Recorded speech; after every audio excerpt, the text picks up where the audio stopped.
ನಮಸ್ತೆ ಎಲ್ರಿಗೂ, ಹೇಗಿದ್ದೀರಾ? ನಾನು ನಿಮ್ಮ ಸುಜಾತ ಮಲ್ನಾಡ್. ಬೆಳಿಗ್ಗೆ ಎದ್ದಿದ ತಕ್ಷಣ ಪ್ರಕೃತಿನ ಒಂದ್ಸಲ ನೋಡಿದರೆ ತುಂಬಾ ಮನಸ್ಸಿಗೆ ಉಲ್ಲಾಸ ಅನಿಸುತ್ತೆ. ಬೆಳಿಗ್ಗೆ ಎದ್ದಿದ ತಕ್ಷಣ ಗಿಡ, ಮರ, ಹೂವು, ಬಳ್ಳಿ ಇದನ್ನೆಲ್ಲ ನೋಡಿದ ಮೇಲೇ ನನ್ನ ದಿನಚರಿ ಶುರುವಾಗೋದು.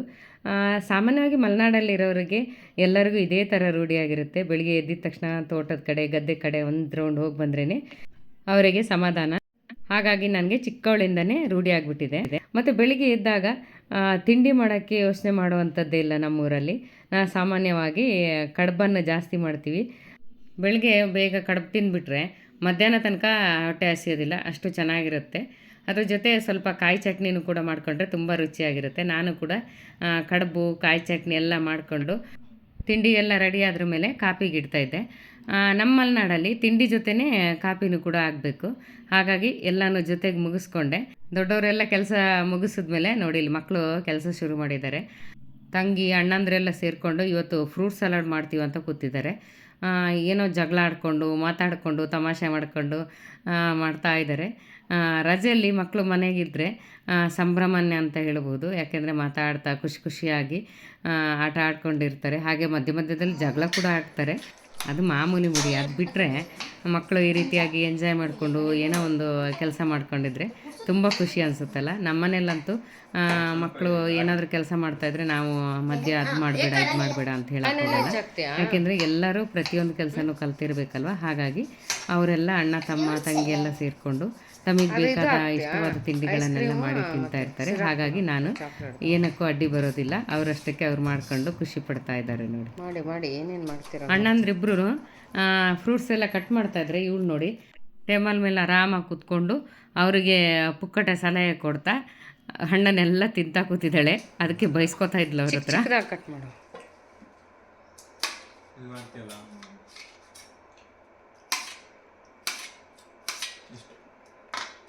ಕಾಲ ಮೇಲೆ ಇಟ್ಕೊಂಡು ಕಟ್ ಮಾಡ್ತಾ ಇದ್ದಾನೆ. ಎಲ್ಲ ಆಯ್ತಾ?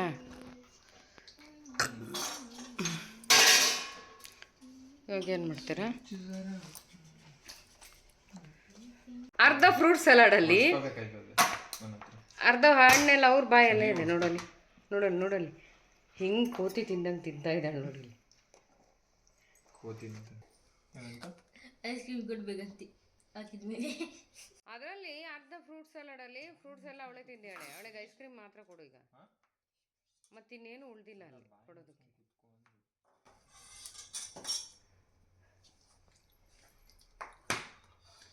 ಹತ್ರ ಇಟ್ಕೋ ಹಾಗೆ.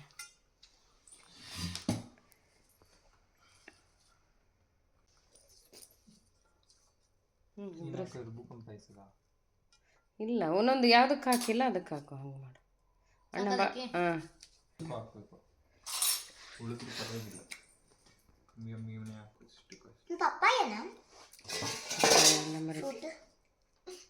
ನಿಮ್ಮ ತಲೆ ಪಪ್ಪಾಯ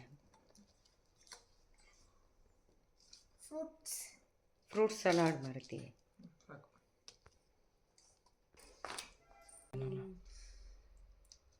ನೀನು ಬರೀ ತಿನ್ನು. ನೋಡಲ್ಲಿ ತಿಂತ. ಎಲ್ಲ ಅವಳು ತಿಂದು ಮುಗೀತಲ್ಲ, ಇನ್ನೇನಿಲ್ಲ ಅಲ್ವೇನೆ. ನಿಂಗೆ ಬರೀ ಐಸ್ ಕ್ರೀಮ್ ಕೊಟ್ಟರೆ ಸಾಕಲ್ಲ. ಫ್ರೂಟ್ಸ್ ಎಲ್ಲ ತಿಂದ್ಬಿಟ್ಟಿದೆಯಲ್ಲ ಈಗ. ಅಯ್ಯೋ ತೊಂದರೆ ಇಲ್ಲ ಅಂತ ಎಂತ ಮಾಡೋದಲ್ವ. ಮತ್ತು ಹಾಗೆ ಹೇಳಬೇಕು ತಿನ್ನಿ. ಅಂತೂ ಅಣ್ಣ ತಂಗಿ ಎಲ್ಲ ಸೇರಿಕೊಂಡು ಫ್ರೂಟ್ ಸಲಾಡ್ ಮಾಡಿಕೊಂಡ್ರು ಮಧ್ಯಾಹ್ನಕ್ಕೆ. ಇದ್ರ ಮಧ್ಯೆ ತರಲೆ ತಾಪತ್ರಯ ಮಾಡ್ತಾನೇ ಇದ್ರು ಅಣ್ಣ ತಂಗಿಯರೆಲ್ಲ ಸೇರಿಕೊಂಡು. ಆದ್ರೂ ಎಲ್ಲರೂ ಸೇರಿಕೊಂಡು ಈ ರೀತಿಯಾಗಿ ಖುಷಿ ಪಡ್ತಾ ಇದ್ದಾರಲ್ಲ, ಅದೇ ನನಗೆ ಖುಷಿಯಾಗಿದ್ದು. ನೋಡು ಟೇಬಲ್ ಮೇಲೆ ಕೂತ್ಕೊಂಡು ತಿಂತಾ ಇದ್ದಾಳೆ. ಚೆನ್ನಾಗಿದೆಯಾ? ಸೂಪರ್ ಆಗಿದೆಯಾ? ಎಲ್ಲ ಅಣ್ಣಂದ್ರು ಮಾಡಿತ್ತಾನೆ.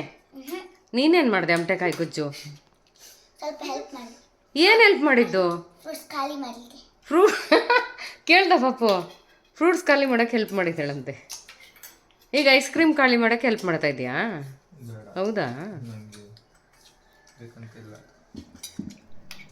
ಆಮೇಲೆ ಇಬ್ಬರು ಸೇರಿಕೊಂಡು ಅಣ್ಣ ತಮ್ಮ ನಾವು ಇಬ್ಬರು ಫ್ರೆಂಚ್ ಫ್ರೈಸ್ ಮಾಡ್ತೀವಂತ ತಯಾರು ಮಾಡ್ತಾಯಿದ್ದಾರೆ.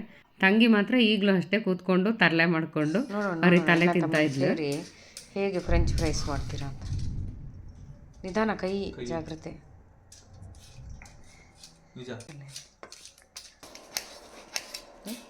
ದೂರ ಬತ್ತು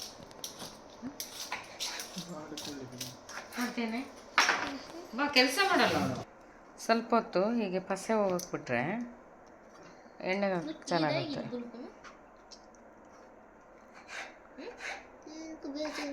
ನಿಂಗೆ ಇಷ್ಟ ಅಲ್ಲ? ರಜೆ ಸಮಯದಲ್ಲಿ ಮಕ್ಕಳಿಗೆ ಈ ರೀತಿ ಅಡುಗೆ ಮಾಡೋಕ್ಕೆ ಬಿಟ್ಬಿಡಬೇಕು. ಮತ್ತು ಮನೆ ಕೆಲಸ ಎಲ್ಲ ಮಾಡೋದಕ್ಕೆ ಅವರಿಗೆ ಸ್ವಲ್ಪ ಹೇಳಬೇಕು, ಆವಾಗ ಖಂಡಿತವಾಗ್ಲೂ ಮಾಡಿಕೊಡ್ತಾರೆ. ಈ ರೀತಿಯಿಂದ ರಜೆ ಕಳೆಯೋದ್ರಿಂದ ಅವರಿಗೂ ಎಲ್ಲ ಅಡುಗೆಗಳು ಕೆಲಸಗಳು ಕಲ್ತಂಗಾಗುತ್ತೆ. ಹಾಗೆ ನಮಗೂ ಕೂಡ ಸಂತೋಷ ಆಗುತ್ತಲ್ವ ಆ ಮಕ್ಕಳ ಒಡನಾಟ ನೋಡಿ. ನನ್ನ ಮಗಳು ಅಣ್ಣಂದ್ರು ಮಾಡೋ ಫ್ರೆಂಚ್ ಫ್ರೈಗೋಸ್ಕರ ಟೊಮೆಟೊ ಕೆಚಪ್ನ ಹಿಡ್ಕೊಂಡೇ ನಿಂತಿಯಾಳೆ. ಯಾರು ಕೊಡ್ತಾರೆ ಅಂದರು ಕೆಚಪ್ ನಿನಗೆ? ಹಾಂ, ನೀನು ಹೇಳ್ತಾ ಇರೋದಾ? ನಿಂಗೆ ಬರೀ ಫ್ರೆಂಚ್ ಫ್ರೈಸ್ ಮಾತ್ರ ಕೊಡೋದು, ಕೆಚಪ್ ಕೊಡೋಲ್ಲ. ಹಾಕ್ಕೊಳ್ತೀಯಾ? ಹೌದಾ? ನಿನಗಿಲ್ಲ. ಅಣ್ಣಂದ್ರು ಕೊಡು. ಹಾಂ, ನೋಡು, ಅಣ್ಣಂದ್ರು ಸೇರಿ ಅಡುಗೆ ಮಾಡ್ತಾ ಇದ್ದಾರೆ. ನೀನು ತಿನ್ನೋದು ಮಾತ್ರ ನೋಡು ಅಲ್ವಾ? ಹಾಂ, ಕೆಚಪ್ ತಿಂತೀನಿ ಅಂತೀಯಾ? ಸ್ವಲ್ಪ ಇನ್ನು ಗೋಲ್ಡನ್ ಸ್ವಲ್ಪ ತೆಗಿ, ಇನ್ನು ಕಾಯ್ಬೇಕು. ಹೀಗೆ ನಮ್ಮ ಮನೆಯಲ್ಲಿ ರಜೆ ಬಂದರೆ ಇದೆಯಲ್ಲ, ಮಕ್ಕಳದ್ದೇ ದರ್ಬಾರ್ ಜಾಸ್ತಿ. ಅವ್ರು ಏನು ಮಾಡ್ತಾರೋ ಅದಕ್ಕೆ ನಾನು ಸಪೋರ್ಟ್ ಮಾಡ್ತೀನಿ. ಅದು ಮಾಡಬೇಡಿ, ಇದು ಮಾಡಬೇಡಿ, ಕೈಗೆ ತಾಗುತ್ತೆ, ಕಾಲಿಗೆ ತಾಗುತ್ತೆ ಅಂತ ನಾನು ನೆಪ ಹೇಳೋದೇ ಇಲ್ಲ. ತಾಗಿಸ್ಕೊಂಡ್ರೆ ಒಂದು ಸಲ ತಾಗಿಸ್ಕೊಳ್ಳಿ, ಪರವಾಗಿಲ್ಲ, ಅವರು ಕಲ್ತ್ಕೋತಾರೆ. ನಾವು ಕೂಡ ಚಿಕ್ಕವರಿರುವಾಗ ಕೈ ಕಾಲಿಗೆಲ್ಲ ತಾಗಿಸ್ಕೊಂಡೆ ಆಮೇಲೆ ಅಡುಗೆ ಗಿಡ್ಗೆ ಎಲ್ಲ ಕಲ್ತಿರೋದು. ಪರವಾಗಿಲ್ಲ, ನಿಧಾನವಾಗಿ ಕಲಿತಾ ಹೋಗ್ತಾರೆ. ಸ್ವಲ್ಪ ಜಾಗ್ರತೆ ವಹಿಸೋಕ್ಕೆ ಹೇಳಬೇಕು ಅಷ್ಟೇ, ಬಿಟ್ಟರೆ ನಾವು ಅದು ಮಾಡಬೇಡ ಇದು ಮಾಡಬೇಡ ಅಂತ ಹೇಳಬಾರ್ದು. ಖಂಡಿತವಾಗ್ಲೂ ಅವರು ಎಲ್ಲದನ್ನು ನಿಧಾನವಾಗಿ ಕಲ್ತ್ಕೋತಾರೆ. ಹೀಗೆ ಒಟ್ಟು ಸೇರಿ ಎಲ್ಲ ಅಡುಗೆ ಗಿಡಿಗೆ ಮಾಡೋದ್ರಿಂದ ಅವರಲ್ಲೂ ಕೂಡ ಒಳ್ಳೆ ಬಾಂಧವ್ಯ ಬೆಳೆಯುತ್ತೆ. ಅಣ್ಣ ತಂಗಿಯರೆಲ್ಲ ಒಟ್ಟು ಸೇರಿ ಬದುಕಬೇಕು ಅನ್ನೋ ಒಂದು ಮೌಲ್ಯಗಳನ್ನು ನಾವು ತಿಳಿಸ್ಕೊಟ್ಟಂಗಾಗುತ್ತೆ. ನೋಡಿ, ಇವರೆಲ್ಲ ಕಿತ್ತಾಡಿಕೊಂಡು ಆಟ ಆಡಿಕೊಂಡು ಎಲ್ಲ ಕೆಲಸನ ಮಾಡ್ತಾಯಿದ್ರು. ನನಗೆ ನೋಡೋಕ್ಕೆ ತುಂಬಾ ಖುಷಿ ಆಗ್ತಿತ್ತು. ನಾವು ಕೂಡ ಮಕ್ಕಳ ಜೊತೆ ಮಕ್ಕಳಾಗಿದ್ದರೆ ತುಂಬ ಸಂತೋಷ ಪಡ್ಬೋದು ಅಂತ ಹೇಳ್ತಾ ಮುಂದಿನ ವಿಡಿಯೋದಲ್ಲಿ ಸಿಗ್ತೀನಿ. ಹೋಗಿ ಬರಲಾ? ನಮಸ್ಕಾರ, ಶುಭವಾಗಿ.